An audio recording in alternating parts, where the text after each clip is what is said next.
I knew it. What a good start. Right, good evening, Swindon Town fans. What a difference a week makes. In fact, it was so exciting that F.R.I just couldn't contain himself. So he had to calm down by going out to watch some Premiership rubbish tonight. But in today's pod, we've got two special guests from Swindon Town Women for you this evening. We will also have a special announcement as well as the panel's views on the games against Orient and Rochdale. And of course, as well as previewing the Stockport game.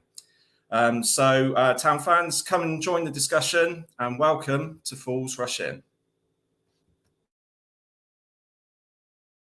Take my hand, take my whole life too, but I can't help falling in love with you.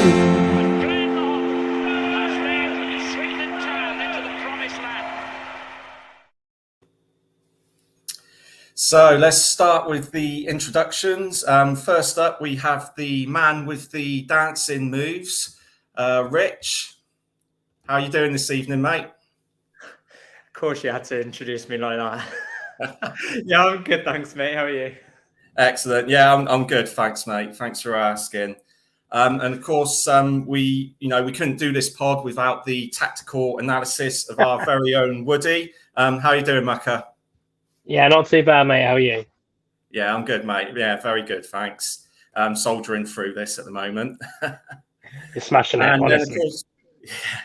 And then, of course, we've got our very own Silver Fox here at Fools Rush In. Nick, how the devil are you, mate? Yeah, thanks for that, Craig. Really well. I had a good weekend. I've just got to do a little shout out before we go on. Went out for a meal Friday night with Dykes on a birthday meal. Chatting to the guy who was looking after us at the table. Find out he's a big horse racing fan. Tells me he's off racing soon. Coach load of 40 with Phil King, which sounds like absolute carnage. And then chatting to him, find out he's a Swindon Town supporter, which is really rare in North Oxfordshire. So, Christ, there's not only me, there is another one. And also turns out he was a youth player at Swindon, but got released by John Trollope. So, big shout out to Damien Durand. Said he's going to listen tonight, so hope you enjoy the pod. Cheers, pal, for looking after us on Friday. Oh, brilliant! Yeah, and Damien, if you're listening, well, thanks for coming on. And then last but certainly no means least, we have our special guests tonight from Swindon Town Women FC. Firstly, Beth Kelloway. How's it going, Beth? Yeah, it's good, thank you. Hope you're well. Yeah, I am very good, thank you. And we also have the newly appointed interim captain of Swindon Town Women, Alice Bowden. How are you doing, Alice?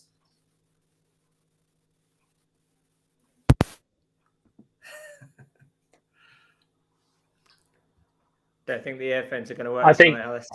I think she said she's doing really well, but these headphones are really winding me up. Yeah, that's okay. We'll get you back on. We'll get you back on. I can hear you now, Alice. Yeah, no worries. You're not the only one who's having sound troubles here today, although mine was self-inflicted earlier, so no problem at all. No problem at all. So first of all, we'll kick off by talking about Swindon Town Women. Again, Alice, congratulations on becoming the interim captain. Tell us about your career so far and who are your football idols? So my career so far has just sort of been playing with boys up until I was about 10 to 12 years old. And then I went on to Swindon Spitfires, which is a huge women's football team in Swindon. From there, some of the girls left to start Swindon Supermarine. So this is when the women's team first started. So I played there, worked it up quite high until we all left to go to Swindon. And then I've been here for about 10 years. I did leave for about 6 months to go to Oxford, but saw the light and came back. Yeah, nobody likes Oxford, do they? Woody was telling me you're part of the 100 Club. So you've been a long servant for Swindon Town Women. I think it's over 100 now, but I've been a long servant here, but it's just an amazing club and I love being part of it and I wouldn't want to be anywhere else. Yeah, absolutely. It seems like it's going places at the moment, and seems to be having closer ties with the men's team as well. So that could only be a good thing. Definitely. Since I've been here nearly 10 years, the last season or two it's really progressed with the men's team, and it's been amazing to see, really. So I'm really glad to be part of it, especially being captain now. I can help drive a few of those initiatives forward, which is great. Absolutely, and long may it continue. Same question to you, Beth. So tell us about your career and who are your football idols? So I first started out playing at a team in Gloucester called Frampton Rangers for a couple of years. I then went to Royal Wootton Bassett for 2 or 3 seasons, and then I came over to Swindon. I saw the progression with the men's team and how much they wanted to go forward with that, and that's what enticed me over to here.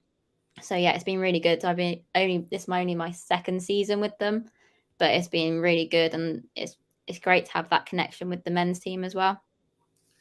Yeah, absolutely. It seems to be a running theme that with the progression that not only the men's team is making, but the women's team as well, it seems to be attracting players from the wider area as well. And that could only be a good thing for the women's team going forward. Yeah, it's nice to have that increase of players coming in this season, especially. So yeah, it's always nice when you get new players who are at a good standard of playing level like us, and it just helps us as a team to progress as well. Absolutely. Alice, the circumstances in which you've become interim team captain is something that obviously doesn't come about in the men's game. Do you want to talk to us about that, how that came about? And you've also been in a similar situation to the previous captain, Rian, who's going off to start a family. I tried to start a family, I believe. What are the challenges for women in the women's game coming back from a pregnancy? Oh Christ, I thought you were going to ask me how it happened. I was thinking I don't need to Well, I've got 4 kids of my own and I still don't know how it happened, but there we go. No, honestly, Rian is on the football pitch, she's my captain, but outside of the football pitch, she's one of my best friends, and obviously I'm delighted for her. As a woman playing football, the biggest barrier is having a baby. When is the right time to have a baby? Because even though we're not professional footballers are like you guys, you want to play football or be a part of something for as long as you can. And when you're a woman and you've met the perfect person and you want a baby, it's how do you even tell your team I'm pregnant? Because you don't want to tell anyone too soon. So for me, when I got pregnant with my little girl, COVID happened. So I played for about 3 months and I didn't tell anyone. And then when I was gonna tell the physio and just say, look, can you just say I'm injured or something, COVID happened. So it sort of stopped me. But I know with Ree, I know she's really wanted another addition to her family, but it's never been the right time. And with football, there's just never a right time. You just sort of have to go with it. So I'm glad she did. I know for her, she's really wanted to work under James. So I know she's a little bit upset with that. But I know, obviously, there's more to life than football. But is there? I don't know. That's what she said to me. But I am really happy for her. Obviously, circumstances like this don't come along in male football. So it's trying to treat it with caution, because obviously Rian is the captain of our team and she's an amazing person and player. So there should still be progression for her to come back, because it's not fair for her to not have a position when she does come back. But coming back after pregnancy is really difficult. I didn't realise, obviously you lads wouldn't probably understand, but your body changes. I found it really difficult. I saw pictures of me from this time last year. We played Wootton Bassett. Oh my God, I look horrendous. But my body shape's just changed and I need to get used to that. Same with Ree when she comes back from her second baby. But it is all different. When I came back, the physios and stuff, they didn't really have much of an inkling of how to sort of bring me back from where I'd been. So it's a little bit of just touch and go, but I'm here now. This time last year, actually, I came back after having Alba 8 months postpartum. Now I'm captain. So it just shows if you put in the hard work, it should sort of come off. Yeah, absolutely. I mean, it's something that I imagine that sportswomen, across all sports have got to. It's a dilemma for them, and coming back, it's.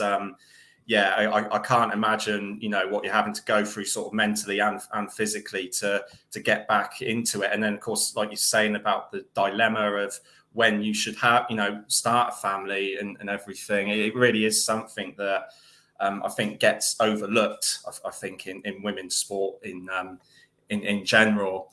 We'll move on to you, Beth. How much of a miss would it be for the team without Rianne now? It's a massive loss. I was playing in the park with her, like in midfield, so we built that connection through last year. So that was it's a big loss in that centre mid role, especially for our team, the way we play. And just having that guidance from her, you can notice it on and off the pitch. She gave all of us an opinion, and she went to feed that through to everyone else, which Bowles will do an amazing job anyway. She's matches what Rhi has, so she'll have no problems there. And I trust Bowles like I did with Rhi, and that's the main important thing. And yes, it's a loss with Rhi, with her going to have a baby, but Bowles is an amazing replacement, and she will do incredible things like Rhi when she returns. So yeah, it's not going to be a massive loss. It's a nice change, but it is a loss for Rhi, obviously. Yeah, of course. I mean, it sounds like Rhi and you, Bowles, are like what I would term like an old-fashioned captain who shows leadership. Like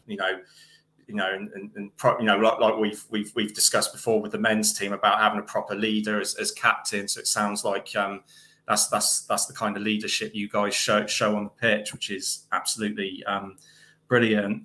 We'll stay with you, Beth. Obviously, it wasn't the best start of the season for you guys on Sunday, losing 3-1 to Southsea. How did the girls perform? Oh, I think the score wasn't a reflection of the game.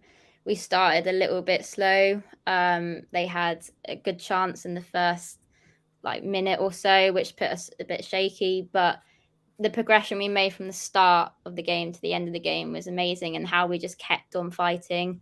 Chelsea were a good, strong team, but we matched them in places.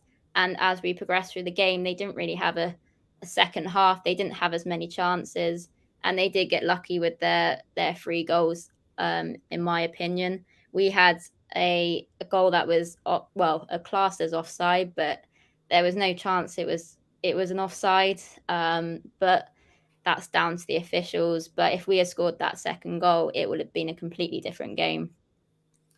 Yeah, it sounds like you was hard done by. I assume, Bowles, you agree as well with that. I definitely agree with every point Beth made there. We were shaky to start off with, but it's the first time all 11 players have really played together since even before pre-season, really. And just the transformation from the first minute to the 90th minute was incredible. Even James said, I think it was a backhanded compliment, you played better than I thought you would. So I think we shocked him, but just how we played was fantastic, and I couldn't have been prouder of everyone that was on the pitch. They put in their all, and like Beth said, if our goal wasn't disallowed, I just think the momentum that gave us, I think we could have gone on to have another one. Yeah, that's a shame that is, but you've got an upcoming game against Larkhall Athletic this Sunday, which is being played at Foundation Park, which is absolutely amazing. Bowdes, tell us about the game, what your thoughts on it, how you think you'll do, and the experience of being able to play at Foundation Park. Obviously, Foundation Park is amazing. It's lovely to have the county ground right behind us. It's quite local, so a lot of people can come to games, which Fairford, our normal home pitch, is a lovely pitch. Everyone's amazing there. You can't beat Spike's Diner, but it's lovely to be in town. People can come up and watch, and I think having those people watch is sort of like having another man on the pitch or woman on the pitch. I'm hoping that people come in cheering us on will drive us to get the result. But Larkhall, they've been in our league for a long time. I'd sort of say local rivals, even though they're not local, but we played them a lot. We know quite a few of their players, and it's one of those games where it's like a Man United and Liverpool game tonight. We want to win, and we're going to do that at all costs. Oh no, absolutely. It sounds like, you know, and obviously you want to bounce back from last weekend. Yeah, I mean, how do you feel about playing at Foundation Park, Beth? Yeah, it's incredible. We train up there during the winter season, so we know what the ground's like. It's a great facility up there, and I think the main thing is that it's in Swindon, and that's going to help us to promote our team. If we get the fans in, that will help us to progress as a team. It's just having that support there. Although Fairford is a great ground, like Alice has said, with Spike Steiner and all that, we don't get as much support as we should do for our level of football. So just having that support at Foundation Park, that will help to drive us. And I think we'll be a different team with that support behind us. Yeah, so I imagine that would be the case. Like Bowden said, it's like the 12th woman on the pitch when you got the bigger crowd. So I imagine that can, you know, make such a big difference for you all. You know, when you're playing and having a crowd behind you. I never played at the level you played at, but I just imagine that it must be like spine tingling to have crowds supporting you, especially right next to the county ground and getting the fans in. That's I'd imagine that would be absolutely amazing. So yeah. So we talked a little bit earlier about the connection between the men's team and the women's team. How do you see that going forward, Beth? Is there any progression you'd like to see at all with that relationship? Yeah, I hope there isn't a big progression in the next couple of years. I think the key is if we show that we can get the support, then the men's team will then start to back us up. Hoping that we can get a couple of more home games at the county ground. And I think going forward with this deal with the Foundation Park of having a couple of games with them, that will help to show that we can get support in and we can do as well as the men's team, and that will drive us going forward. Yeah, absolutely. I mean, hopefully, you'll be able to play at the county ground for a few games as well. I think in the WSL, is it Reading? They actually play the Reading women. They play at the Majeski, and I think a couple of the other teams play at their first team ground. So I can't see why that shouldn't be the case for you guys. What do you think, Bowes? I do think if we can show, like Beth said, if we can show them that we can get people in, I don't think there should be an issue. I know Marcus is protective of his pitch. We all know that. And rightfully so. It's a beautiful pitch. But I think even if we had like a game, we've done it before, we've had a game before the Swindon Town men's team, something like that to draw people in, to show them what women's football is about, because a lot of these players that play for Swindon Town, they have, like the men's team, they have children, they have like daughters. It'd be great for them to be able to bring them along before the game, or just to show them like this could be you one day. Like your dad plays here. You like look what you could do. Like Ali, she always takes her little boy to watch the men's, obviously because she's the physio. And then he like comes to watch us. So it's just a little bit of diversity for different children and different age groups. And I think people be pleasantly surprised what women's football is. I think sometimes people have a preconceived idea of what it's going to be, but I don't think they realise how good it actually is. Yeah, I think that is the case, especially at your level, which I think from talking to Woody, I think it tends to get overlooked a bit, and when compared to the WSL and obviously the Lionesses, who we'll go into in a minute. And it is important that at that level that people see you guys playing in the stadium, and it can inspire the next generation of girls. My youngest is 4 years old and she just loves football at the moment. She loved the Lionesses, and I'd love to be able to take her to a game at the county ground with you guys. Playing at some point in the future, and if she doesn't go for it, she probably won't. She'll probably want to be a policeman or something like that next week. But yeah, it will be inspiring to see you guys at playing at the county ground, and yeah, that would be amazing. But yeah, so we'll go on to, obviously, you know, we couldn't talk about women's football without talking about the Lionesses. I mean, what an amazing summer it was for the England women's team and for women's football in general. Bowden, how did you find it? What was your thoughts and feelings, you know, watching them go through and ultimately winning it? I just think it was fantastic. Having a daughter myself, I was a bit emotional when we won it, because I just thought everything that, like Beth would probably be able to back me up, that we've been through as women, girls, trying to play football, what people have said. I didn't have a bad negative experience. All the boys that I play football with are still my friends now.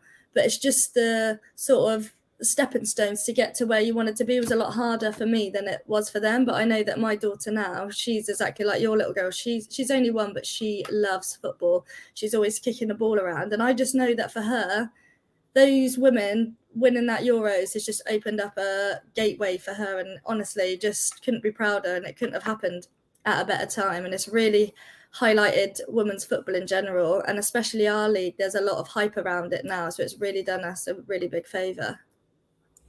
Yeah, that's amazing. I mean, when I was watching it, and you know, watching the England men's last year, and that was emotional enough. And I never thought I'd be as, and I've said this to the guys, I've never thought I'd be as emotionally invested in the women's team as the men's. And it's kind of ruined the World Cup for me now, because I'm not too fussed about the men's team if they win it or not now. You know, that's the way it goes. But one of the things that I saw with the women's team was their togetherness, and they were just so relaxed and just enjoying everything. And they were being themselves as well. You could see their personalities coming out there, which is something that you just don't really see as much in the men's game. Would you agree with that, Beth? Oh yeah, for sure. I think there's a massive difference between the men's and women's game in that front. The women's game it has a different purpose. Men's game, there's a lot of money involved, whereas the women's game, it's only just starting to increase the sponsorship and everything. So that togetherness you saw is real, and it's not fake or anything. It's just completely, and they come from different teams as well, so they don't all play together. It's just that team bond, and whenever you go to any women's game, it's a completely different atmosphere. I know a couple of people that went to the final, and they just said, compared to like the men's final, it was just completely different. You just feel safe, you feel like you're going to have fun, and it's just a great environment to be around. Yeah, absolutely. I mean, if anything, it was a better atmosphere, all the games that compared to the men's. You could see that, and you know, with the full stadiums as well, that was amazing.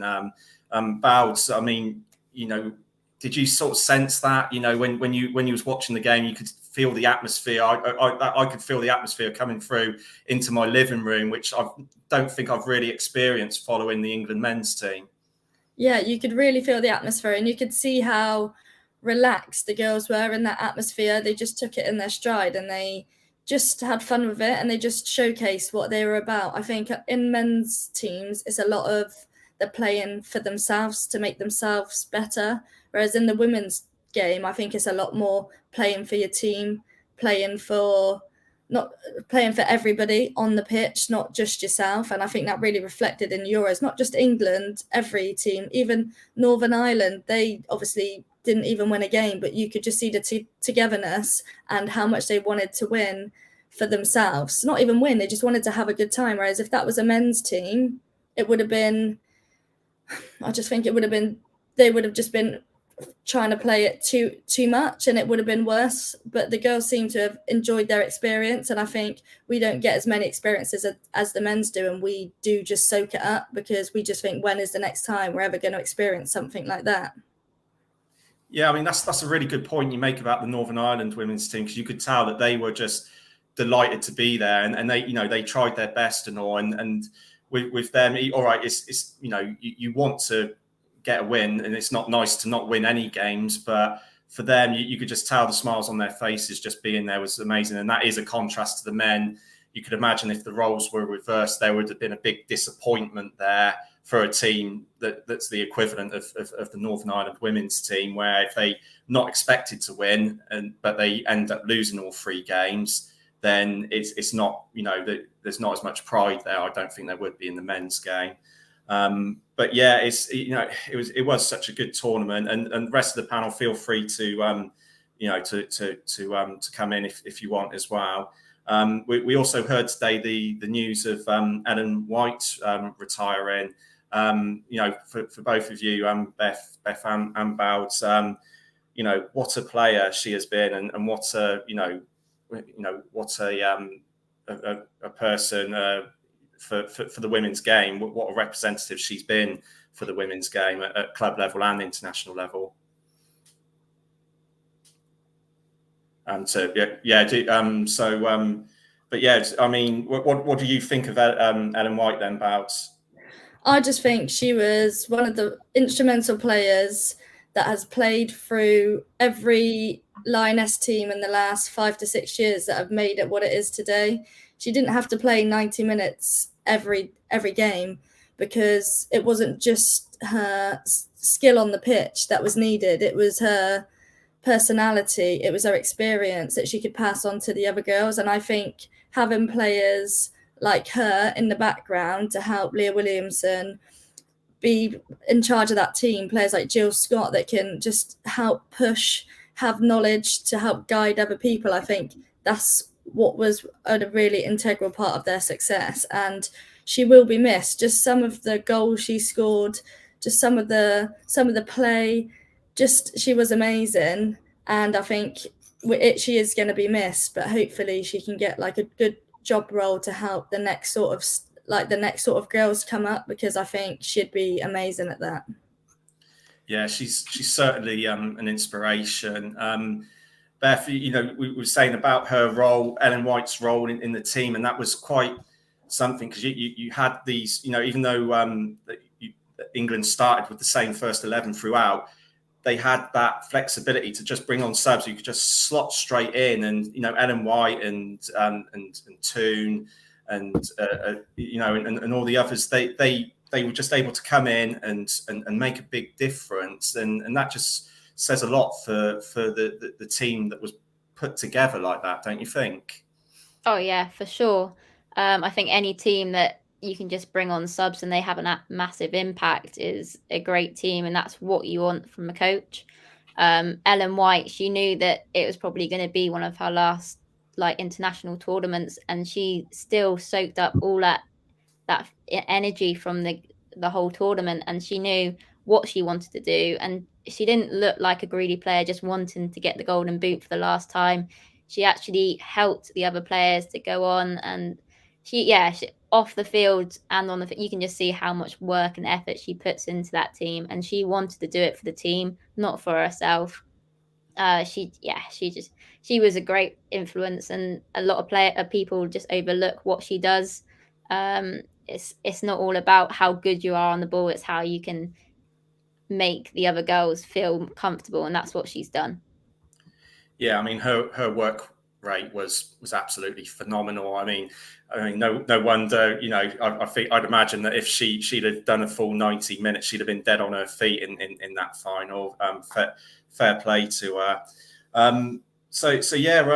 Well, we'll go on now to the challenges of young girls playing at grassroots level. You both sort of mentioned about your experiences playing younger. So, I mean, what is the challenges for young girls now? Because, I mean, Ellen White was one of those when she was younger. Of course, she wasn't allowed to play boys football one season, because some clubs, I mean, you don't even know the reason why. They couldn't even come up with a good excuse. And obviously, grassroots, just like it is in the men's game, is just as important, if not more so, in the women's game. What are the challenges facing young girls coming into football and trying to make their way in the game, Beth? I think a massive problem is girls aren't exposed to the same things that the boys are at youth or academy level. I know that Bristol City, they don't start their academy until under 10s, whereas like Southampton, that they go from under 8s upwards. So that exposure to girls playing football outside of school as well, there's nothing there. But then playing football in school, like primary school or secondary school, I didn't play any football when I was at primary. I wasn't it wasn't really on the curriculum. So I had to go elsewhere to go and find it. And then when I hit secondary, to actually try and get the PE department to actually let us go to like a futsal tournament was so hard to try and push it. I had to go and find the players.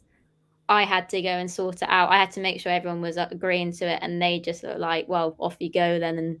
And we got to the national finals 2 times, in fact, but they still didn't trust us or say, "Oh yes, we can do that again." After I left secondary school, that was it. They haven't had a girls' football team since. So that just shows it. It's amazing in this day and age, really, that's still the case. Like it wasn't that long ago that happened with you. And when I was playing football as a kid in the early 90s, my dad set up a football team, and my cousin and her mate played in the football team. And when we had the signing on forms put in, theirs came back because they were girls and they weren't allowed to play boys football, which is just, and they were probably better than half the boys in the team anyway. And, they might not have ever progressed up to a level, but it's like we were saying earlier, boys don't have the same barriers that you girls have had to go through to get to where you are. And, again, another thing with the Lionesses, hopefully that will inspire and hopefully change hearts and change minds to make it more accessible for girls. Don't you think, Bowds? Yeah, definitely. I never had the sort of negative experience that Beth did, which is quite upsetting, actually. A lot of the boys, even at primary school, my primary school teacher actually wanted girls to play, and there was me and another girl that were allowed to play in the team. We did trial and only one of us got in, which was me, and unfortunately the other girls weren't allowed to play. But it is amazing to hopefully see that. I think a lot more clubs, now that the Lionesses have won, a lot of them have asked their retrospective player that lives in that area to come to their men's team and be at half time. And I'm hoping that those sort of teams can try and help their women's team progress. And all it needs is just a little bit of time and a little bit of love, because a lot of these clubs are established. They just need a little bit of love and a little bit of time to sort of grow. So hopefully that can sort of help. And just that girls know that other women do play football, because I think not every parent shows their children women's football. Not everybody knows somebody that might play football, and if their child is interested in football or another sport, it's nice to try and expose them to both genders. So hopefully a lot more people can see that. Like one of my friend's little girls, she went into the shop and she saw that there was like a can of Coke and it had like a women's footballer on it. And she's like, "Oh, look, Mummy, it's Auntie Alice." So just having things like that in the shop, children can see it and just think, "Oh, it's not just boys, there is a girl as well." Yeah, it can make such a big difference. I think as well when it comes to the investment as well. And to be fair, the women's game at the WSL level, it has had a lot of investment, but I think a little bit of investment can go a long way in the women's game, as we've seen where I think it's recently, Woody, the prize money for the women's teams in the FA Cup rounds has just gone up when it was criminally low before. Yeah, it was. I said it. I think it was like nearly 600%. It's gone up or something stupid. And I remember, I mean, obviously, you guys all know that I was at Abingdon beforehand, so we were in the early rounds of the FA Cup, and we wouldn't, if we were at home and if we had to pay for our pitch, we wouldn't actually make any money on the FA Cup unless it was for ticket sales. So the fact that they've increased it, I think, it'd be worth the stage that our girls got to, as in Bowden and Beth last season. That's worth like nearly $6,000 this season. So that's a massive change, because that's pretty much training fees done for the season. So it does make a massive difference. For me, it still can go higher. I generally think it still can go higher. At the end of the day, it's an entertainment. EFA aren't there really to make a profit, so I think they should be putting it back in. But it's a starting block. At least it's going to mean something other than just paying for all the officials now. Yeah, absolutely, mate. Let's hope that investment and the prize money, and generally just across the board in the women's game, it does increase in the future. Beth and Bowd, it's been really fascinating listening to you both. Thank you so much for coming on. Me and the panel and F.R.I, I'm sure as well. We really appreciate you coming on. As I said to you before, you're more than welcome to stay on and listen to us talk absolute nonsense about the men's team. But if you need to go, then obviously that's fine too. And obviously, on behalf of all of us, we wish you all the best of luck for the season and hope you come away with your first win on Saturday. Perfect. Thanks for having me on, guys. It's been a pleasure. Yeah, thank you very much. Thank you both. Thank you both. Yeah, thanks, guys. Shout out to Mike Dixon as well, as he was constantly messaging throughout that, trying to put me and Bowds off. Was a forehead. That was good. Really enjoyed that. Right, so I've got another introduction because someone's come on late. Sorry, guys. That was a great listen, though. No, you're all right. We now have the second biggest personality in Swindon after football, Phil. Wazza, good to have you back on, mate. That's a glowing reference, Craig. That's really good. Thank you. Love that. Brilliant, mate. I'm glad you've made it on, mate. Fantastic. And Craig, just a little bit of kudos to you, mate. Interview of the century there. Yeah, you're asking everything. Thanks. I'm literally sweating here, so yeah. It might have been the curry I had half an hour before I went on. I'll blame it on that. But yeah. No, it was a pleasure to talk to the girls there. That was some really fascinating stuff, what they were talking about there. And hopefully, like we're saying, we hope the women's game will go from strength to strength. So on to Swindon, onto the Swindon men's team. So obviously we have had a draw and a win. As I said in the introduction, what a difference a week makes, guys. What did you think of the game? We'll start with you, Rich. The Orient game, yeah, no, we definitely we came out of the blocks to that game. I think it was something that we needed to do. High press, win the ball quickly, get the ball passing around, and put the pressure on Leyton Orient. We knew Leyton Orient were going to be a strong team. We knew that they were going to match us. We know what Richie Wellens team is like as well. So we knew we had to be at the best of our games, basically. And, to get a goal so early on, I was saying to two of my mates that I was with, I was like, that goal was earlier than any goal that we scored last season. So, it just proves, we put Leyton Orient on the back foot straight away, and we got our rewards. Wakeland, little genius bit of play to get behind the defenders, and obviously playing Mccurdy in, very unselfish of him as well. And he's been a standout player the last 3 games. Jacob Wakeland, I think we can all see that. I think every Swindon fan sees how good he is at pressing and even finishing as well. So it's fantastic to see. I think in terms with Leyton Orient, I think the goal that we conceded could have been easily avoidable. It was a shame that we conceded the goal that we did, really, because, like I say, it was avoidable. I think there definitely needs to be something communication-wise in that defence, because at the moment, I just think that needs improving. But I know that will do, and I know Woody hates the word, but they will definitely gel in terms of communication. The more they play together, the more that they can keep a consistent back four as well. I think that would be massively beneficial as well.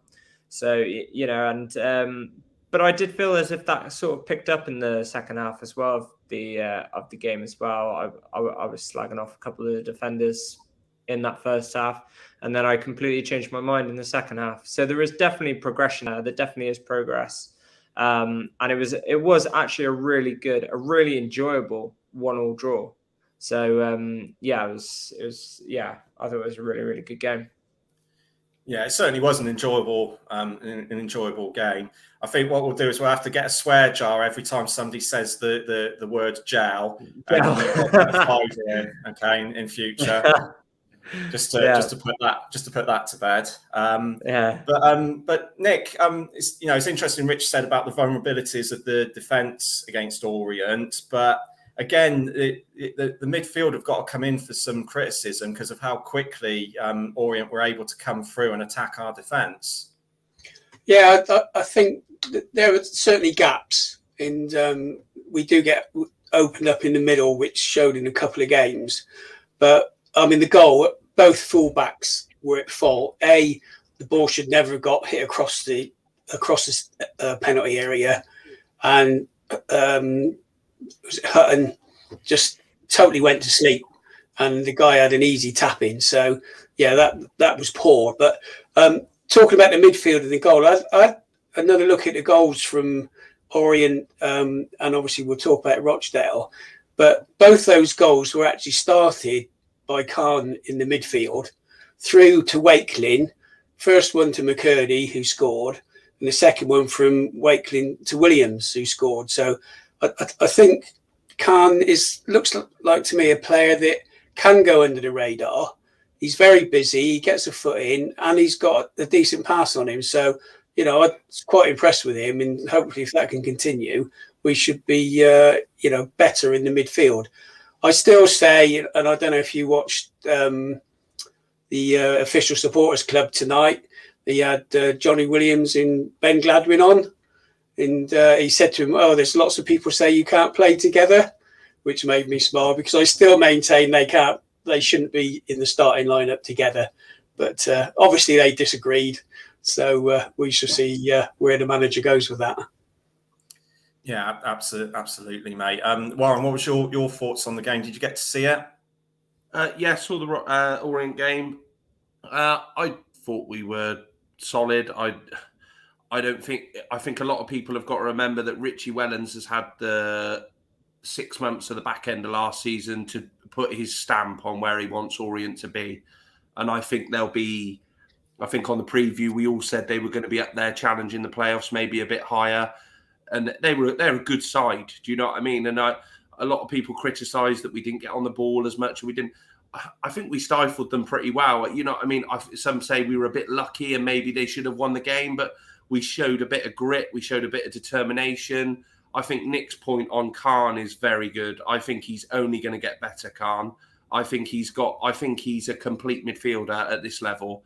He shows that he's got an eye for a pass. He's very gritty in the midfield, wins his tackles. And I think he'll only get better. I think the second half was a lot better. I agree with what Rich said about the back four. It looked very shaky at the start. Orient would just get him through. But I think McDonald and Clayton could be the partnership now. And I'd like to see a bit of continuity with that. And Lindsay sticks with that. I think you can tweak the fullbacks. Like we'll come on to Rochdale later with how we'd set up with Darcy playing. But the fullbacks can be tweaked. But that centre-half partnership, I think, has got to stay pretty solid. And I think those two definitely, as the game grew on, we looked more solid as the two at the back there. We could have done more going forward, but I think that's a credit to Orient, to be honest. I think they're a well-drilled, very difficult team to beat, and I don't think there'll be many teams playing them off the park this year. So we stuck in, we got a draw, we got a point, and after getting the 3 points against Rochdale, I think we can't complain. 2 home games, 4 points. Yeah, roll on. Yeah, I think, you make a fantastic point about Clayton and McDonald there. That, it's the same with any team with the defence. You need to get that solid partnership working at the back, and obviously the goalkeeper behind them, and then you can build from that. So hopefully that will continue to be the case. It's interesting what you say. Khan's been mentioned quite a few times already, and I know, Woody, you didn't see the Orient game, but I was wondering your thoughts on Khan. Do you think he's still, he's been playing well, don't get me wrong, but do you think he's still finding his way a bit? Because he's only ever played at non-league, albeit he played professionally in the National League last season. Do you think it's still going to take him a little bit of time to adjust to this level? Yeah, but I think it's difficult with the positions he's playing in as well. I think the games that I've seen him play in, he's kind of had a different role in each game. So I think really it's about Lindsay just trying to identify where to play him more than anything.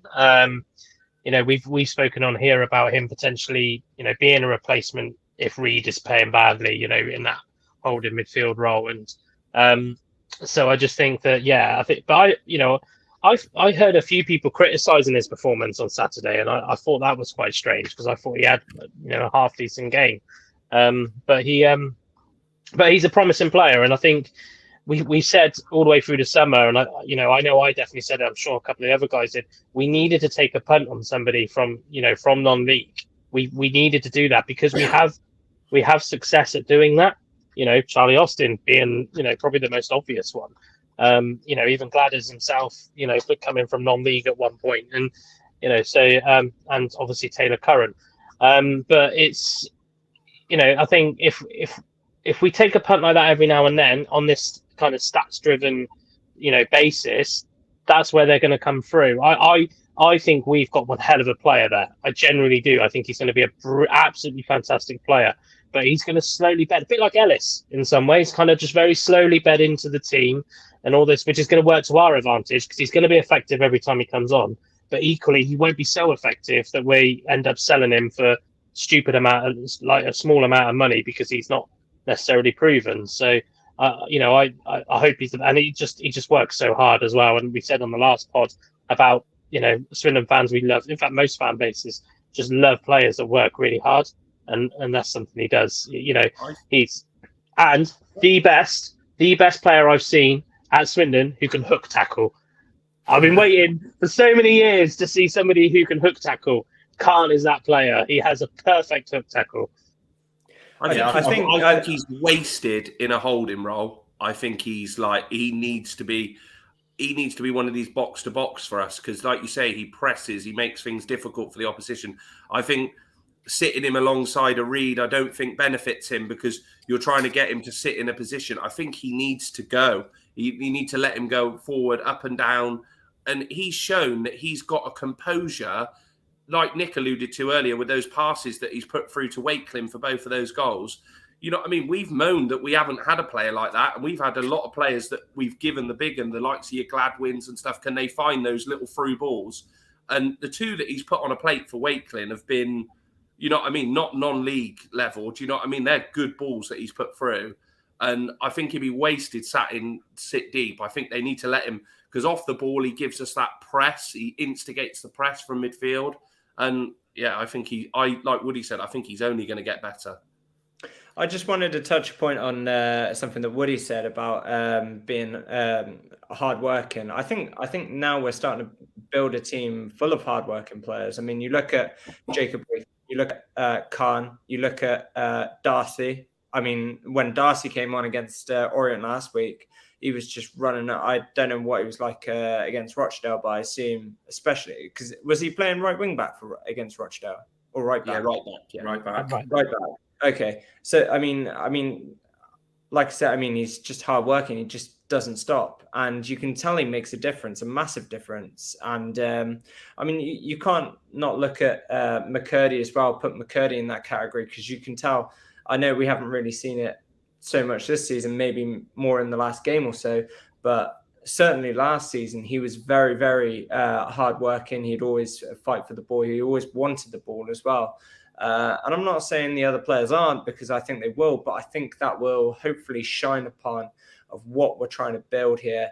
And I hope that it will eventually come down to how Lindsay sets his side up on a Saturday or a Tuesday night, and that we can keep that intensity, keep that high press, because that's what we're going to do. And that's what teams are going to do against us as well, because they know we can be potentially vulnerable. So we need to keep that up. And I feel as if that will be our keyhole this season. I think if we can keep that up, And it sort of makes sense as well now as to why Lindsay was drilling them so much in pre-season, why he was focusing a lot on fitness. And I think that's starting to sort of reflect into some of the performances that we've put in this season. So hopefully we can keep that up. Yeah, absolutely, Rich. It's I think it's something that we may have missed last season. Not that the team didn't work hard, but a player like Khan last season could have made all the difference. So I think it's going to be fascinating how how that midfield three is going to line up at the moment, because obviously we've got Reed, Khan, and Gladwin, Williams, and so it's going to be fascinating who's going to fill that free. I think once we get that free sorted and consistent, we might be able to improve on our position. But yeah, so we went on from a draw. It was a good result against Orient, and then we come and get our first win of the season against Rochdale. Woody, you was there for this game. What was your view on it? I thought, do you know what? I think a lot of people looked at it and just went, "Oh, it's only Rochdale." I kind of went into it a little bit more neutral-minded than that. But, bearing in mind that we hadn't won a game this season either, as well. So, I mean, they were poor. Rochdale were poor, but you play what's in front of you and you make them look even worse, and that's what we did. I think. There were elements that they, on another day, a better team might have scored a few against us, but sometimes you earn your own luck, and I think that happened on, getting that early goal. We said last season about getting the goal in the first 10 minutes was so important to us. Getting a goal in the first minute on the back of one of their mistakes, that absolutely destroys a team. Absolutely destroys a team to concede a goal like that in the first, 30 seconds of the game. Well, especially a team like Rochdale, who are already down in confidence. I think because I was sat in Richard's seat this week, so Richard's now banned from games. But I said before the game, I reckon it's going to be a 5-2. I said because it just felt like both defences were going to be quite generous, as Ned said last week. To win the game 3-0, I wasn't far off. But Bryn didn't really have anything to do either. It was quite nice for Bryn not to get player of the match. But it was just, I don't know. I said when the players, because I clapped the players off. They've won the game. They deserve to be clapped off. Lindsay come round and, it was quite reassuring to hear, he got it right. We needed to win the game.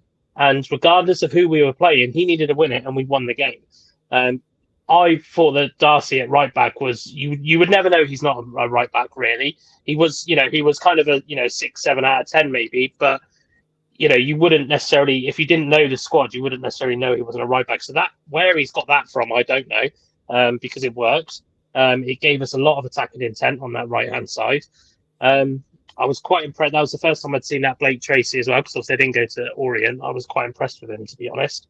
And I actually disagree with Nick. I think, Gladwin and Williams weren't a problem on Saturday. In fact, the only problem for me with Gladwin and Williams on Saturday was the fact that Gladwin didn't pass to Williams 9 times out of 10 in the first half when Williams was open. I think I was quite surprised he got man of the match because he was pretty much non-existent in the first half, in my opinion. But then we didn't really use him enough.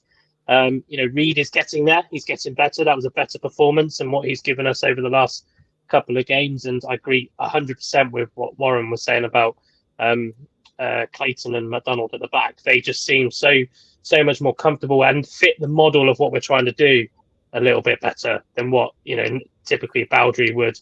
As much as I love Bowdry, it was obvious that Bowdry and McDonald weren't working together. But we're going to talk about him later. But I can't, I've never been so proud of the statement as that statement I made at the beginning of the season about Wakelin, because he is just a different animal. That guy is incredible. I'm a bit gutted that I'm not sponsoring him in any way, shape or form. 19 years old as well. 19 years old. 19 years old. Insane. He is one hell of a player, and like you say, Woody, we will cover him in a sec. I think he deserves a segment on his own.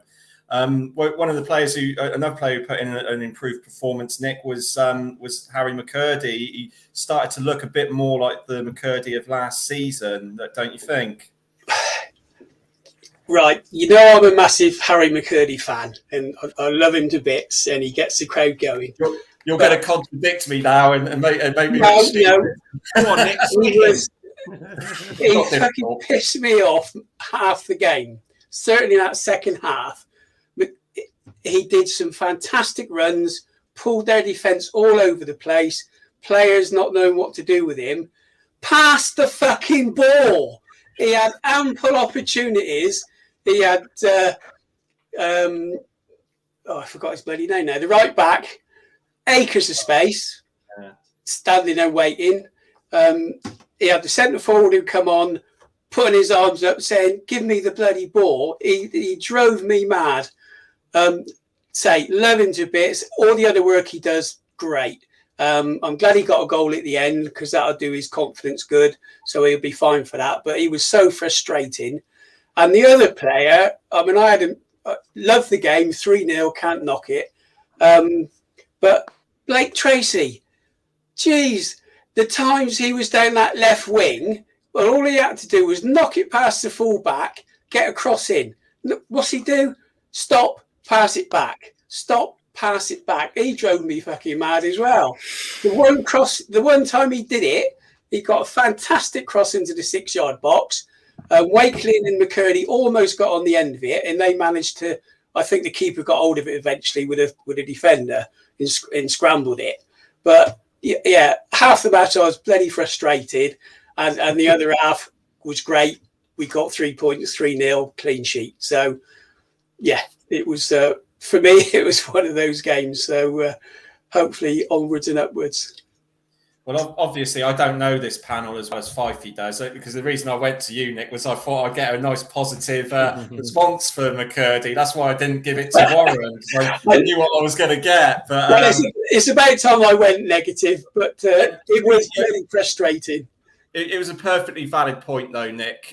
You could see when Adeloy came on, he was getting annoyed with Mccurdy. Yeah, absolutely. He needs to be. I know some people might say, "Oh, yeah, but he won't be the same player." But he needs to be a little bit less selfish, I think, and that will make that will make a difference. But yeah, and then there was that one opportunity though where he did actually pass it when he should have shot.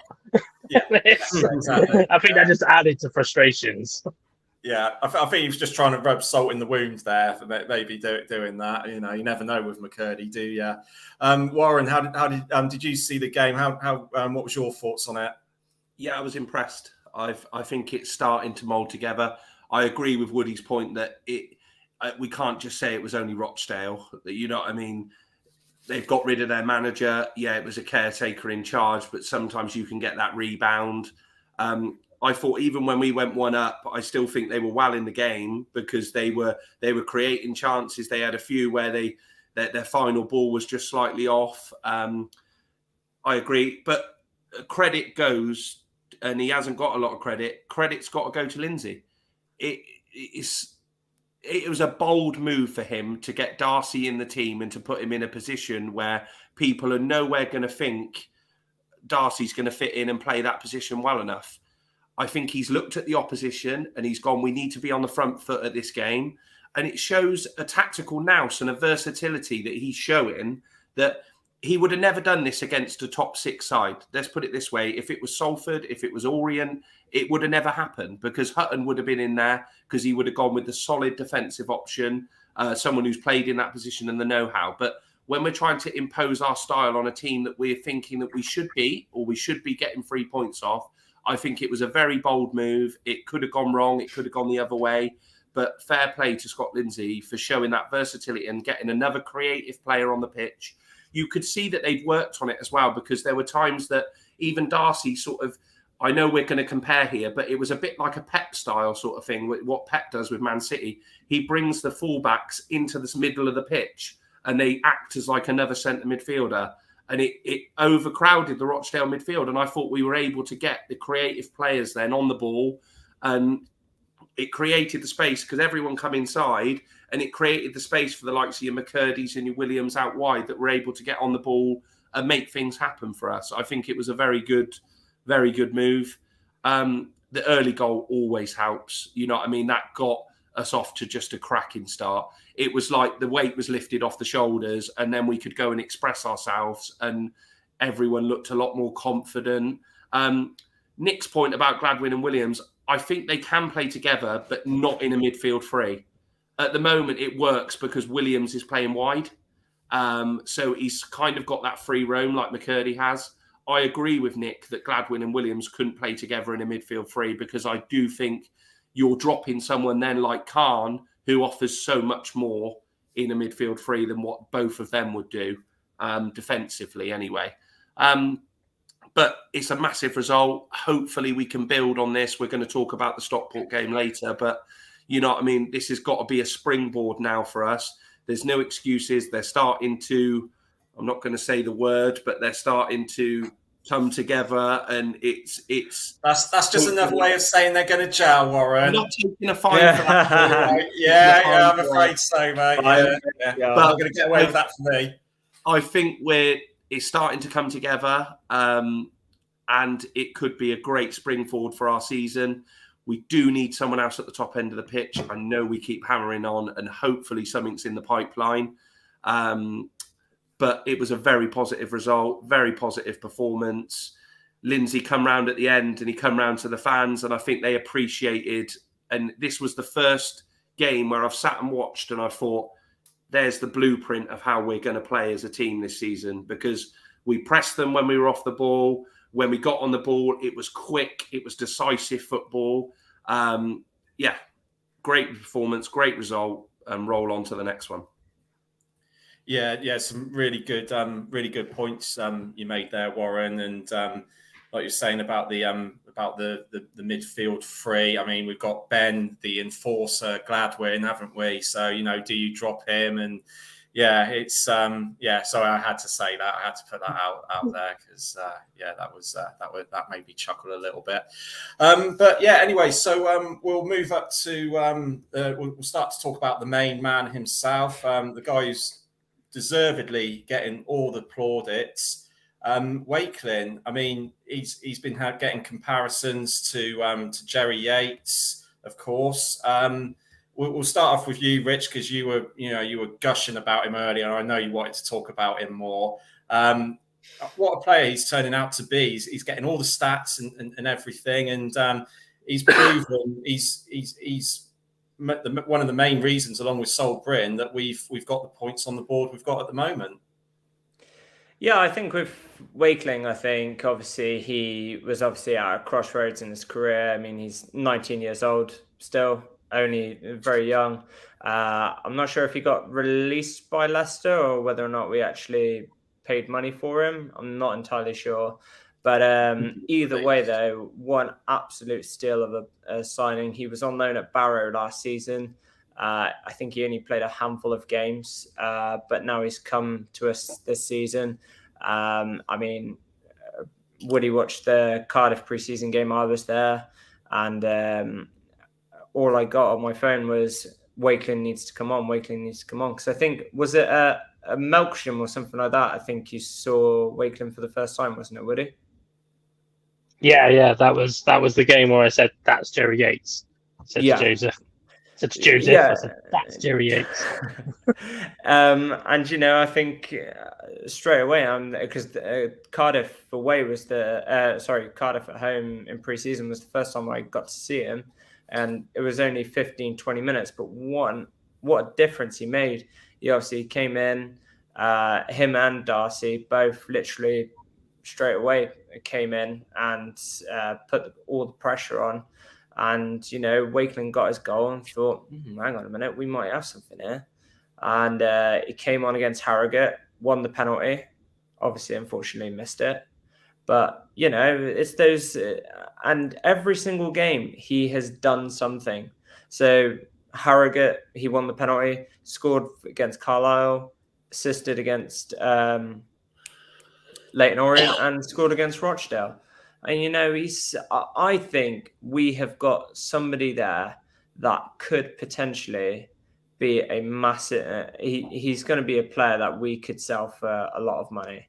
I think we've got an absolute prospect there, and all I want for him is for him just to keep going and being the best player he can possibly be at this club. He's got a statement to make, and he's already starting to do that.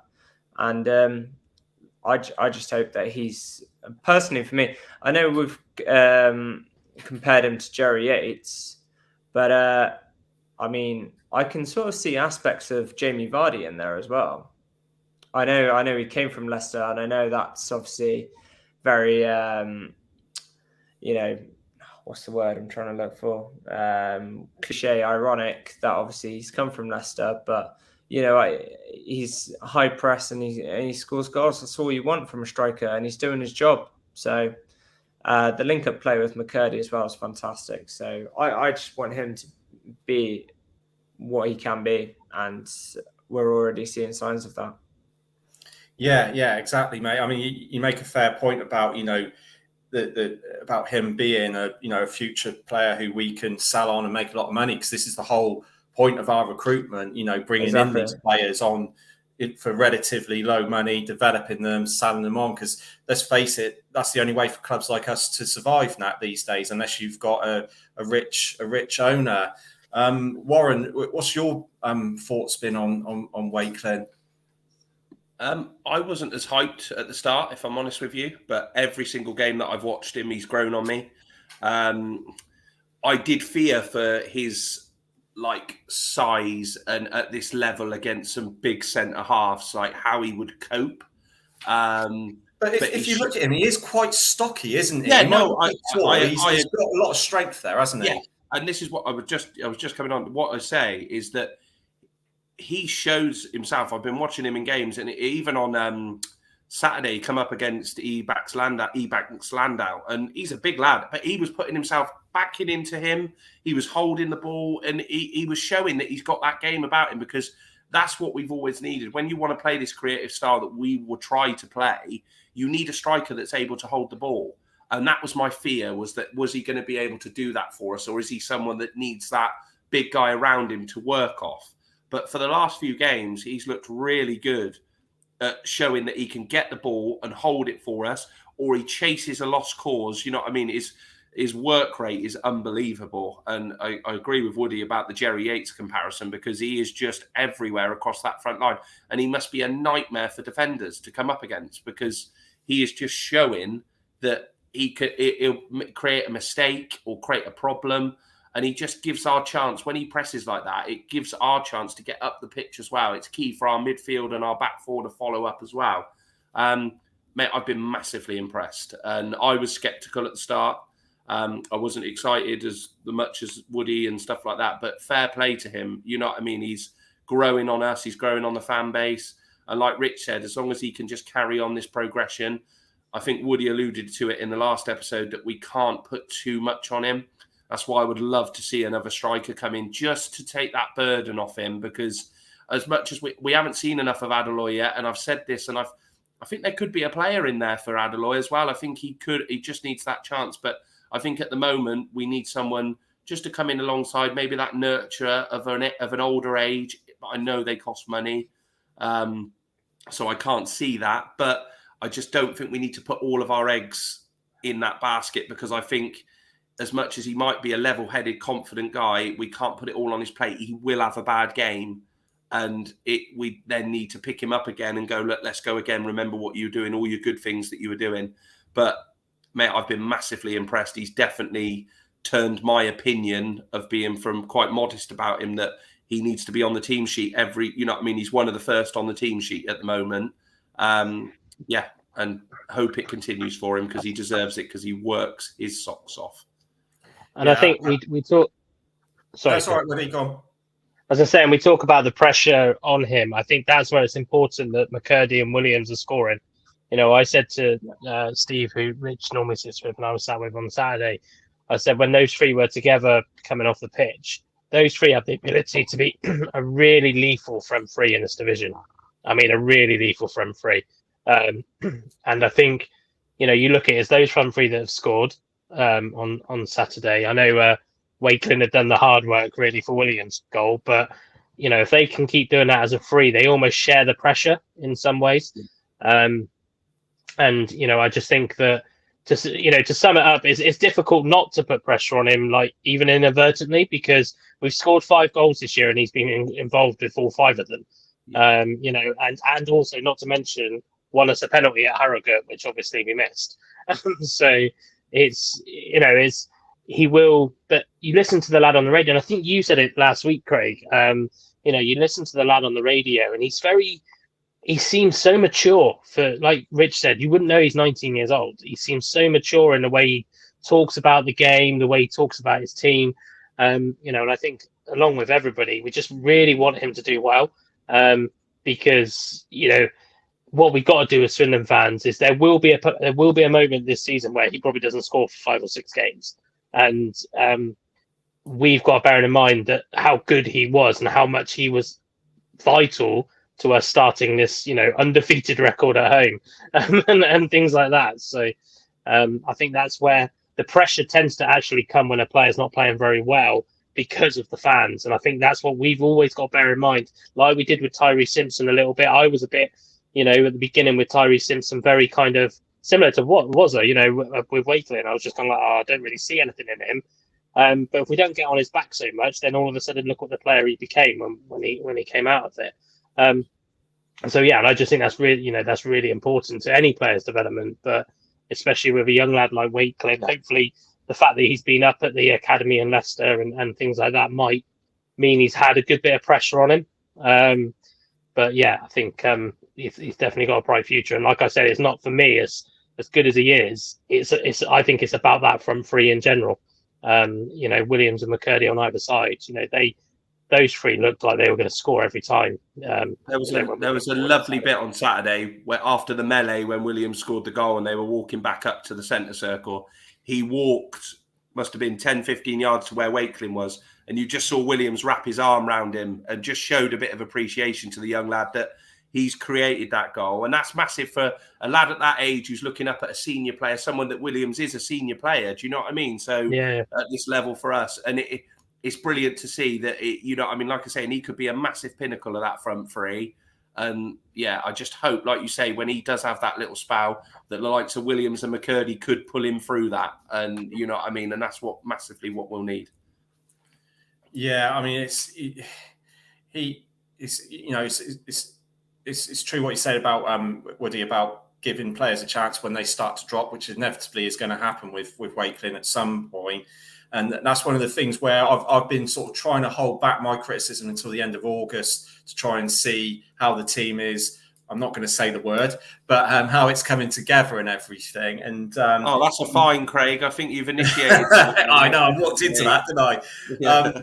But you look at Wakeland as well, and I was similar to you, Warren. I was a bit sceptical of him as well. But one of the things that I noticed, you say the comparisons, Woody, with Simpson last season, and even Davison. From what I've seen of him, he doesn't get knocked off the ball as easy as what them 2 did, and that's something that's another string in his bow. And long may it continue that he carries on playing, and he must be a dream for Mccurdy and Williams to have a player like him to play alongside. What's your thoughts on the future prospect of Swindon, Nick? Of Wakeland in particular, I just really agree with everything that's been said. But I think there's some good points made. And I know I've probably been critical of Williams, but I think probably Williams would be a key player with Wakeland's development. If you take the goal that Williams scored, he could see what was happening. Wakeland was going at speed, took the ball around the keeper. It was always going to be a struggle for him to get to it, and Williams was there, used all his experience for basically a tap-in. So, he can help Wakeland no end with the experience he's got, and I think that will do good. So, also saying about Wakeland's maturity, I think I'm right in saying that he was released, and I can't remember who it was by initially, and went back into non-league. Then he got picked up by Leicester. Obviously, he's learned a lot coming from a Premiership club, got released by Leicester. So he is so hungry to succeed. And you can see that in the way he plays. And that's only going to be good for us. And there was some debate whether he's on a 1 year or 2 year contract. But I've read it on one of the sites that he's definitely on a 2 year contract, which if the club haven't put him on that, that's criminal. Because if we're going to develop young players, they've got to be on a 2 year contract. Because if they're fantastic after year one and they can go on a free, whoever makes that decision needs sacking. So hopefully the 2 year contract. There's an option or something. There must be something. Yeah. So yeah, I think he's. It would make a mockery of our whole recruitment process if that was the case, wouldn't it? Yeah. I'm pretty sure he is good on a 2 year, and that would set us up for the future. Obviously, we want him to stay and succeed with us and carry on scoring goals and get us out of this league and pushing through League One. So yeah, with him, the future is certainly bright. It's what we've needed is somebody to back up Mccurdy, basically, and if the two of them start or continue as they've started, that bodes well for the future. Yeah, absolutely. It's his future's looking promising at the moment, and long may it continue. So that's enough gushing over Wakelin. So next up, as you guys can see there in the on the label, for want of a better word there, we've got a special announcement coming up.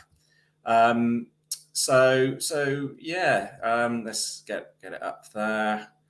I'm still trying to get used to doing this. Right, there we go. Right, so the special announcement, Fools Rush In. Earlier on this season, we wanted to sponsor a Swindon Town footballer. We had a bit of a discussion about it, and in the end, with the ones that we had available, we decided to sponsor Swindon Town's Cian Harris.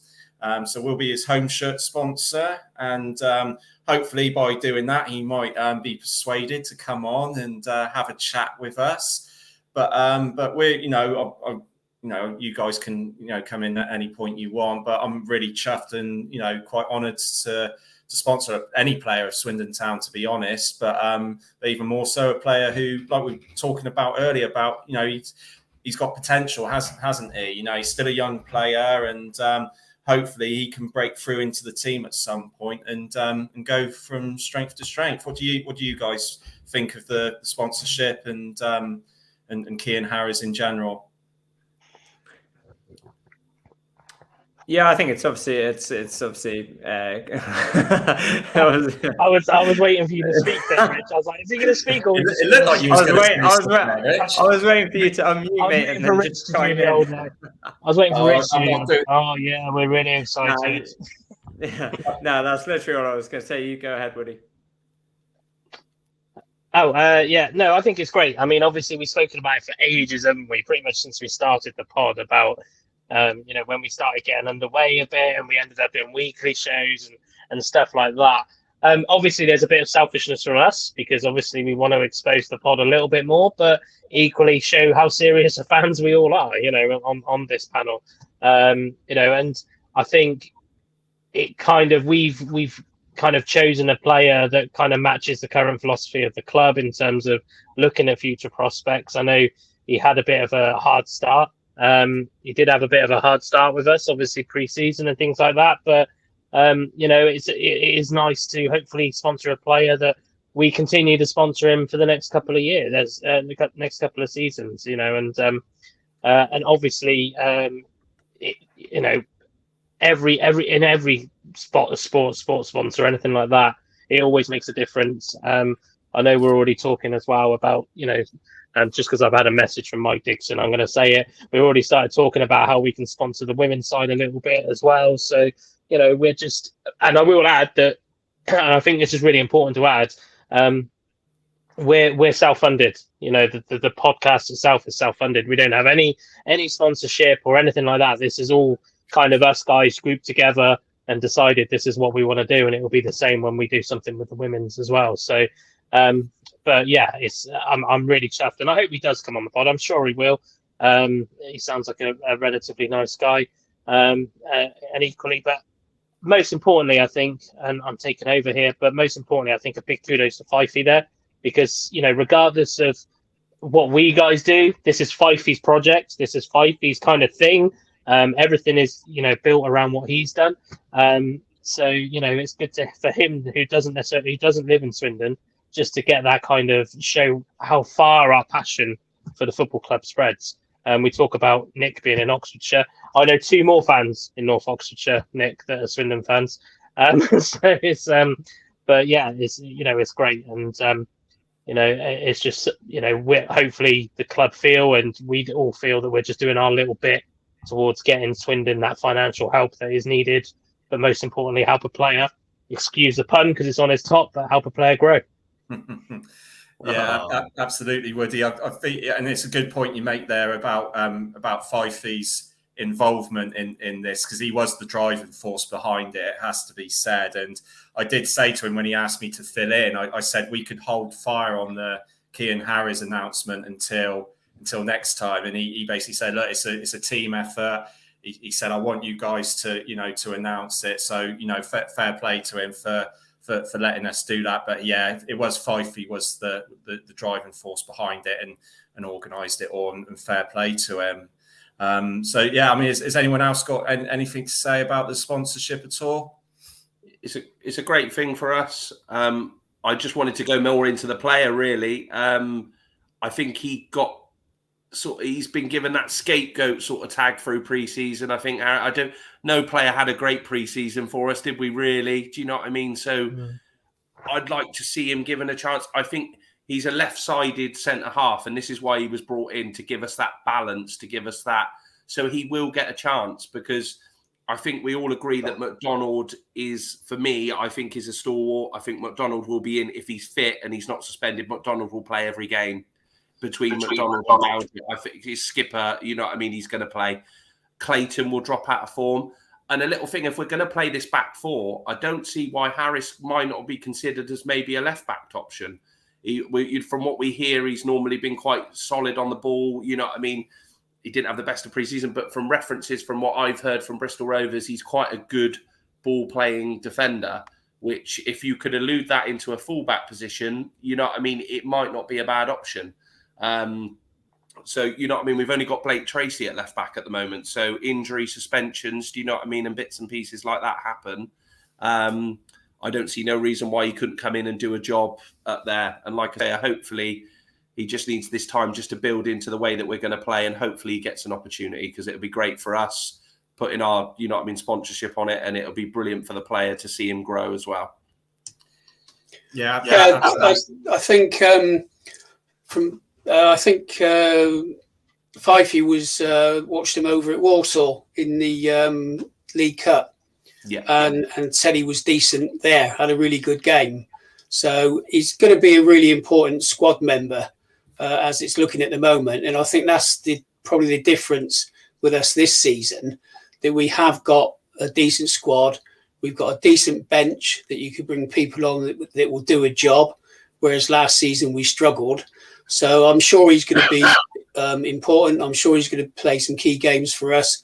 And like everybody else has said, you know, it's great that he's, you know, we've sponsored him, and hopefully he can go from strength to strength.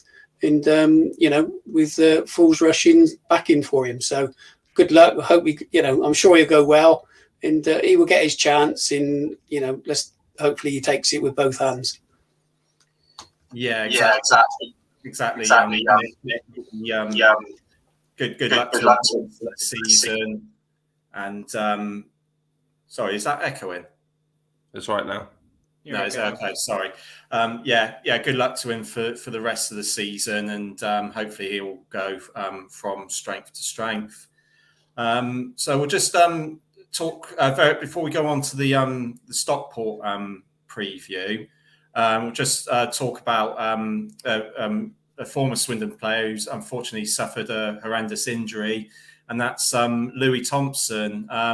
I'll just open it up to you guys. It just seems that this poor guy can't get a break.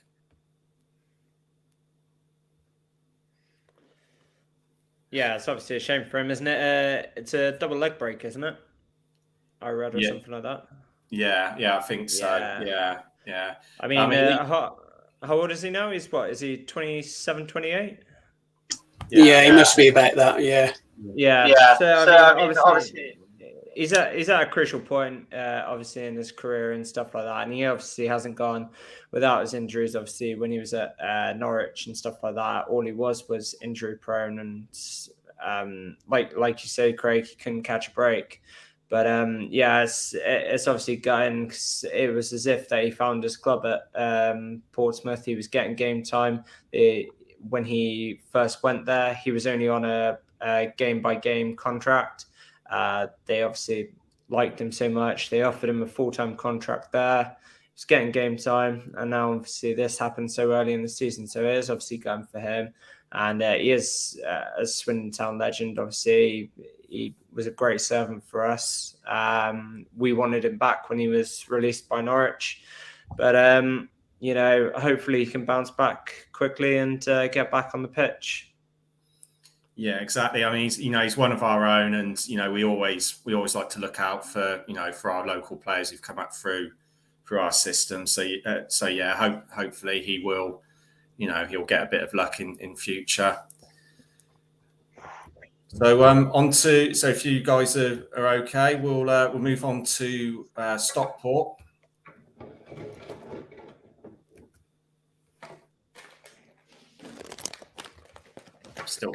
Sorry, guys, I'm still trying to get used to this. It's not very professional. I can't wait for 5 feet to get back into this.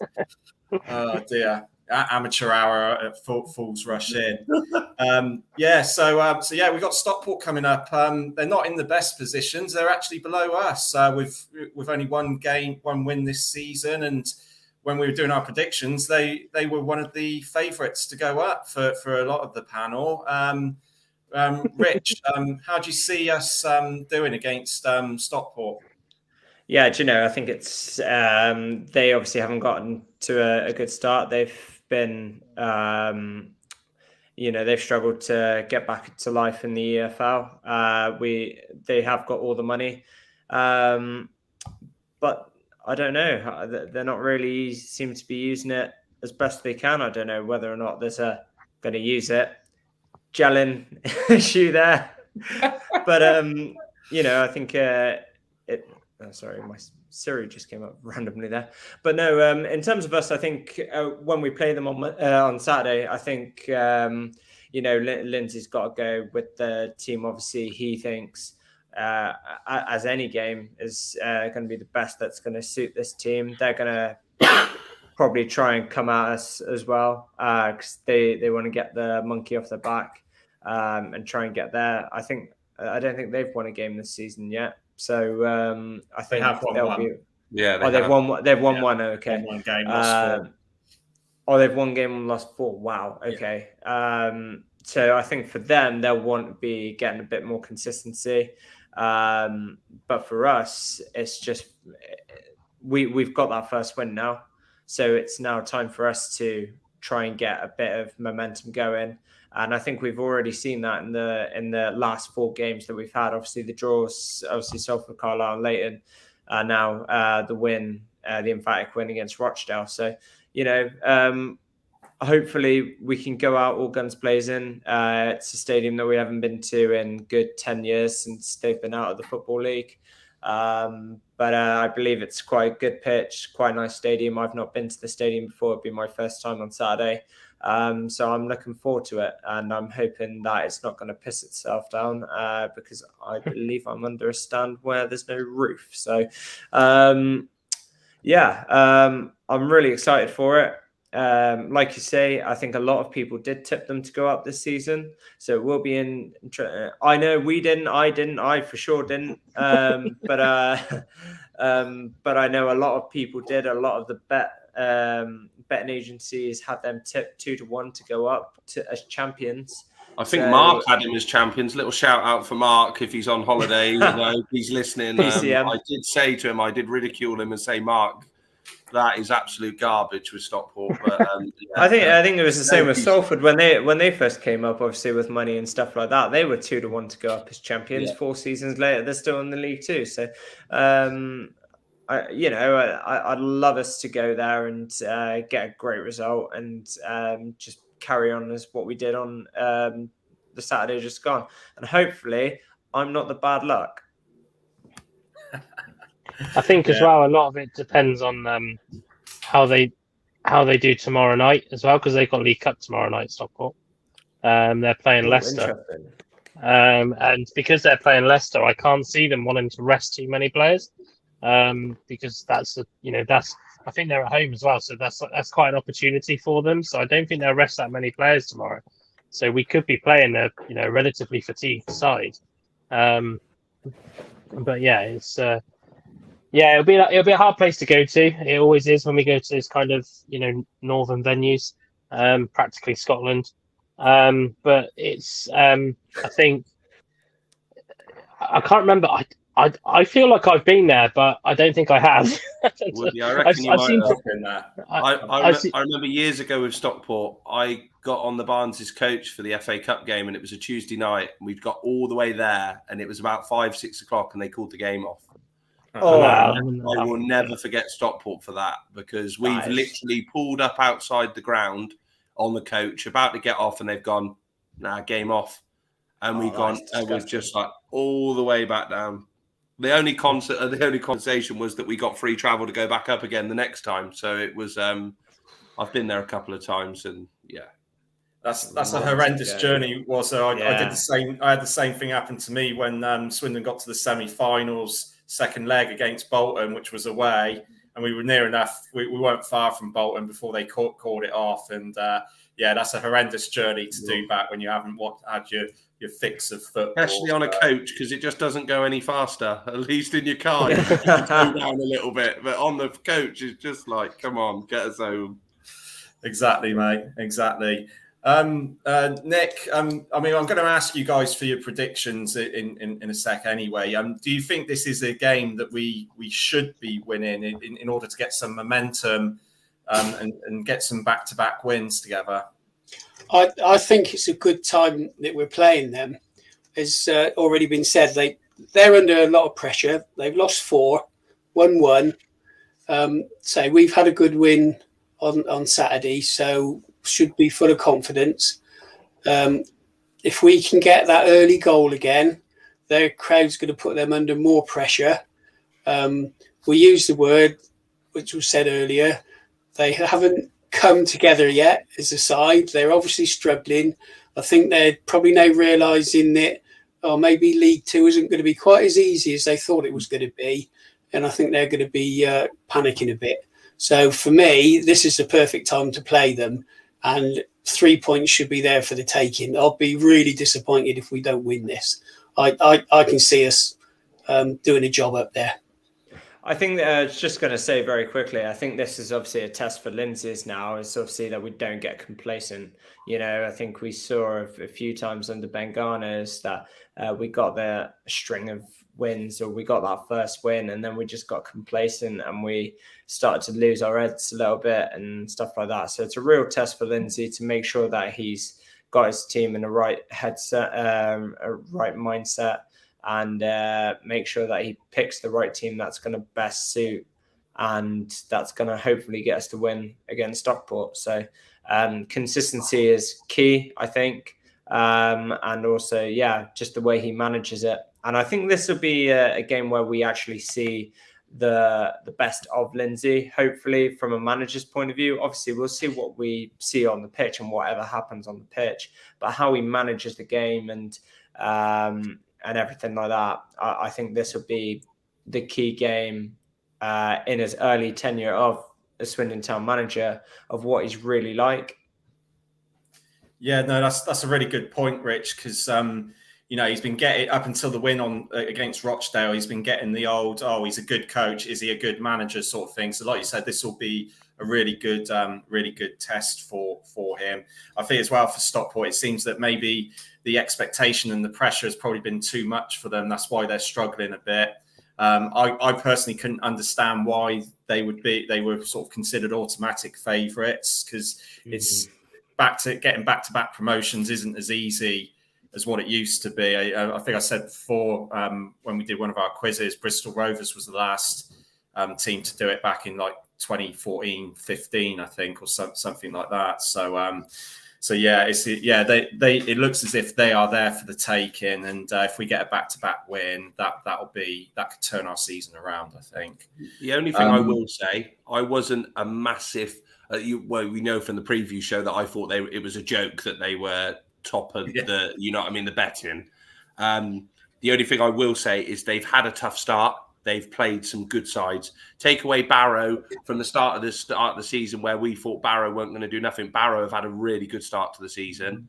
They've played Stevenage under Steve Evans, who is a very well-drilled side. Doncaster, who I think are a solid team, and they've played Mansfield as well. And the game that they've won is against Colchester at home. So I think they'll look at us as a team similar to Colchester, and they'll think that, I think even though we're banking that we could win this game, I think they'll be massively looking at this game thinking, well, we should beat Swindon.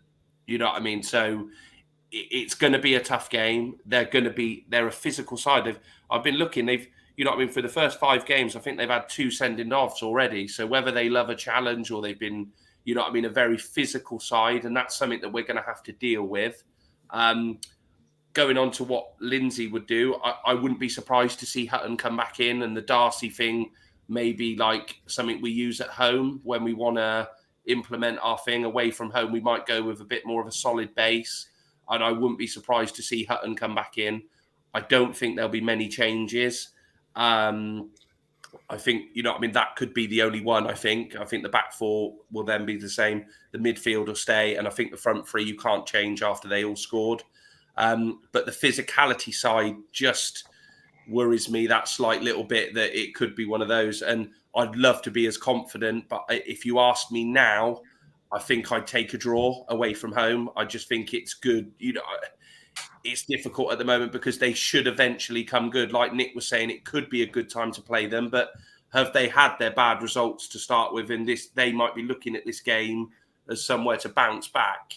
And it could be one of those games for us that we could get outdone physically if there's a lot of balls chucked in our box. But hopefully we can get on the ball, we can play our style, and if we can cause them real problems. My heart says that I'd love us to win the game, but I think my head is kind of thinking I would maybe take a draw. Yeah, that's a fantastic point about the teams that they've played, Warren, and they've had a really, really tough run in. I mean, as we always say, you can only beat who's in front of you, so that does put an interesting perspective on it. If you guys are happy, I'll go round to you and get your predictions for the weekend. So we'll start off with you, Nick. What do you reckon? I'll go 2-0 Town. 2-0 Town. Brilliant. Warren. Oh. I want us to win so bad. I want us to win every game. I think we'll draw the game. I think it'll be 1-1. 1-1. Okay. I just got that. So Warren's won 1 each. Woody? Like I said, I think it is still going to be a hard game. I didn't realise they had such a hard start. They've still got the likes of Paddy Madden in there. They've still got Savic or whatever his name is, the ex-Plymouth lad. Sarkovic, yeah, that's it, Sarkovic. They got players with experience. Granted, those players have had now, and could be considered as strong National League players. But I think they'll score. But I think I kind of side with Nick a little bit. I think if we carry the momentum forward, we'll come away with a 2-1 win. Brilliant. What about you, Rich? Yeah, literally, Woody just stole it there. 2-1. Yeah, I had 2-1 on this. That's interesting. Yeah, I mean, I'm going to have to agree with Wazza. I still, I felt this before I knew about their run in, but I think even more so now with the teams that they've played so far, they might they might find us as a bit more of a game that they'll fancy to get a result out of. But yeah, saying that, I'm going to go for a 1-1 draw as well. Thanks, guys. Thanks for putting up with me again this evening. And thank you, Rich, Woody, Nick, and Wazza. And of course, thanks again to Bowden and Beth. It's been a really good episode. Thank you all for putting up with me. Thank you, everyone who was. Sorry, mate. I was just saying, probably just another reminder, anybody for Sunday. Yes. Obviously, it's at Foundation Park. It'd be good to get a crowd down there. £3 is for adults, under 16s free, and over 65 is £1. So if you're not doing anything on Sunday, unfortunately I won't be there because it's my little one's birthday. But get yourself down there and cheer them on. You heard the girls earlier; they would love the support. And it's the best way we're going to get embedded into the club even more. So, what are you, Reds? Yeah, absolutely, mate. And thanks for reminding me about that as well. Thanks everyone. Thanks for everyone who's watched tonight and is going to watch on YouTube later and on your podcast and everything. Thanks again to everyone who interacts with us on social media. We really do appreciate it. If you could like and share this video if you've enjoyed it, that would be absolutely amazing. Also subscribe, hit the bell notification button. If you're listening on your podcast app, if you could leave us a 5-star review, that would be amazing. And you can write whatever you want in the comments. You can take the piss out of us all you want. It's the 5-star review that does it for us. And because I can't multitask for shit, clearly, instead of having me presenting the show, you could turn around and say you'd rather have Steve Anderson and Ricky Hunt. Now, I would pay good money for that. I don't know about the rest of you. But yeah, again, thank you everyone for listening. And hopefully the Reds will come away with another win on Saturday. Thanks again and good night. Cheers, guys.